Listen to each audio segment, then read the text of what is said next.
Dumayo kami sa Maragondon sa Cavite para kilalanin ang isang babaeng nalapnos at nawalan ng buhok nung siya ay musmus pa lamang dahil lang sa simpleng gasera.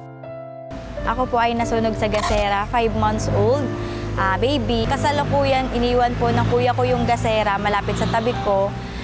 Tanging ilaw lang po namin ay gasera noon. Yung kuya ko po lumabas at may tumawag po sa kanyang kapitbahay na nakawala nga daw po yung alaga naming hayop.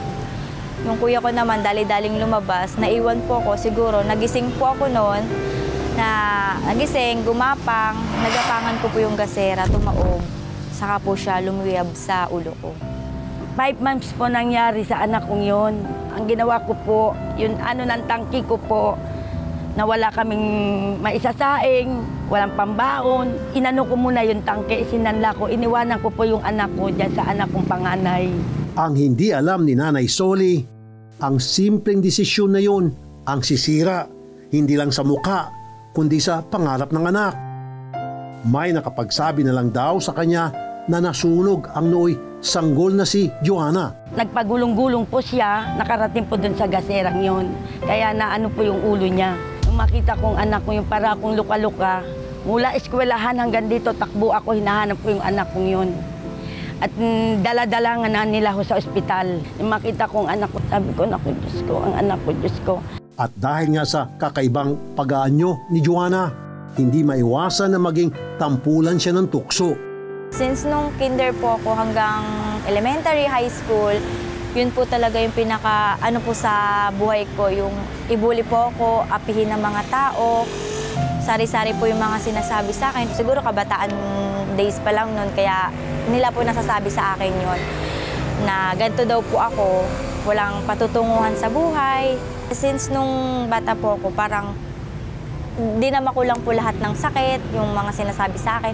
Hindi ko po sila inintindi. Deep inside po, parang hinahayaan ko na lang po sila.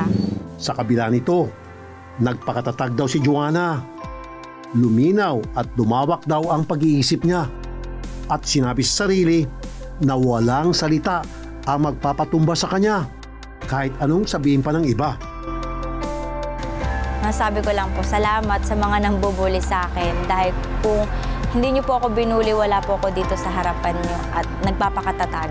Sa lahat ng pinagdaanan ni Joanna, pamilya niya ang numero 1 naging katuwang niya. Pero para sa mga magulang ng dalaga, tila doble raw ang sakit na kanilang nararamdaman. Magkahalong lungkot at pagsisisi. Hirap na hirap ako, ma'am, noon. Talagang hindi naman ako marunong humingi, ma'am. Nung nga, ma'am, dinala ko yung anak kong yun. Hindi kami tinanggap. Karga-karga ko lang o yun. Karga ko lang yung anak ko. Hindi man lang mailagay sa higaan ng anak ko.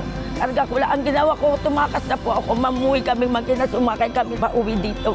Masakit po. At yung hirap po na ko sa kanya. Pag-iintindi, pagpapaligo. Habang pinapaliguan siya, ako ho natulo ang luha ko. Ako'y awang-awata na ako na lang. Huwag na lang yung anak kong yan. Maigi na survive po ang anak ko. Yan ay mahal na mahal ko po at tayo kung mawalay sa akin po yan, ma'am. Ngunit sa kabila ng lahat ng pinagdaanan ni Joanna, hindi kailanman ito naging balakid. Siya ay nagsikap para maging isang mabuting anak. Proud na ako sa anak ko. At maano pong bata yan, masikap po siya. Talagang ginagawa niya ang niya para hindi siya mukhang kawawa. Sa kabila ng kaibahan ng anyo o itsura, nanatiling positibo si Joanna. Naging normal ang pamumuhay niya. At higit pa, ang mga markang iniwan ng pagkalapnos, tila wala na lang. Ang dating tampulan ng tukso at halos pandirian, siya na ngayon ang nilalapitan. Si Joanna lang naman ang SK chairman ng kanilang barangay ngayon. Marami na raw siyang pinatupad na proyekto para sa mga kabataan sa kanilang lugar. Wala raw araw na hindi siya nagsikap.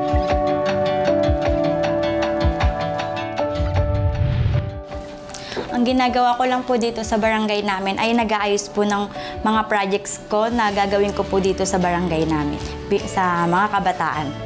Tulad ng scholarship, school supplies, and mga clean-up drive kasama po mga kagawad ko. Wala rin daw masabi ang mga barangay officials sa kanyang trabaho. Kahit bago pa lang sa pagiging lingkod bayan, daig niya pa raw ang mga matagal nang nakaupo. Kasama namin si SK Joanna, meron siyang sariling budget. Kung ano man yung kanyang mga programa sa barangay, siya naman nilang uusapan at meron din silang sariling session. Bait, matulungin sa barangay, at unang-una, masipag sa kanyang mga ginagawa. Buong akala ni Joanna hanggang dito na lang ang buhay na inaasam-asam niya.